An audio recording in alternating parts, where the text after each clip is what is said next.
روزے کی حالت میں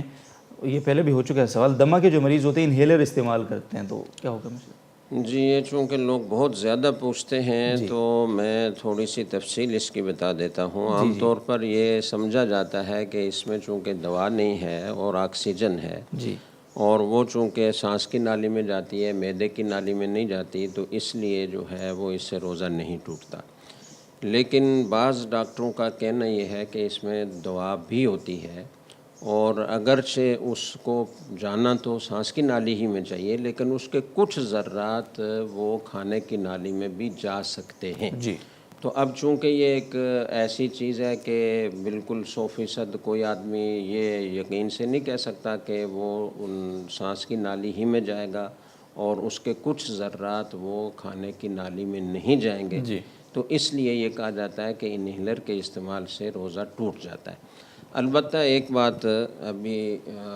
چند دن پہلے کسی نے بتائی کہ جی کوئی ڈاکٹر صاحب ہیں آغا خان کے،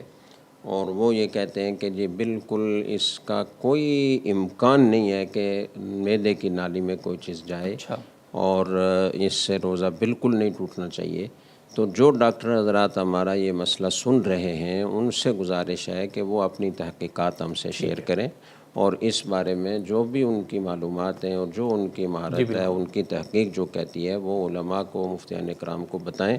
یہ مسئلہ ویسے بہت عرصے سے زیر غور غور چلا جی آتا رہا ہے، اور بعض بڑی سطح کے علماء کا بھی یہ رجحان رہا ہے کہ اس سے روزہ نہیں ٹوٹنا چاہیے، اچھا اس لیے کہ اگرچہ اس میں دعا کے کچھ ذرات ہوں بھی، جی تو وہ جیسے ہی نیلر منہ میں لیتے ہیں تو وہ منہ ہی میں وہ دعا ختم ہو جاتی ہے، اور اندر اگر کوئی چیز پہنچتی ہے تو وہ دعا کا اثر پہنچتا ہے، اثر دعا کا جسم نہیں پہنچتا۔ ٹھیک ہے تو جس طریقے سے کوئی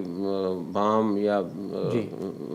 وکس وغیرہ کوئی جی جی سونگھی جی جاتی ہے تو اس سے روزہ نہیں ٹوٹتا، چونکہ اس کا اثر جاتا ہے، اس کا جی جسم نہیں جاتا۔ تو اگر یہی کیفیت انہیلر میں ہو تو اس سے روزہ نہیں ٹوٹنا چاہیے۔ تو اور ڈاکٹروں کو چاہیے کہ وہ اپنی تحقیقات مستند مفتیان اکرام سے شیئر کریں، ان کو بتائیں، جی اور اس کے لیے کوئی اجتماعی غور کی مجلس بھی رکھی جا بالکل سکتی ہے۔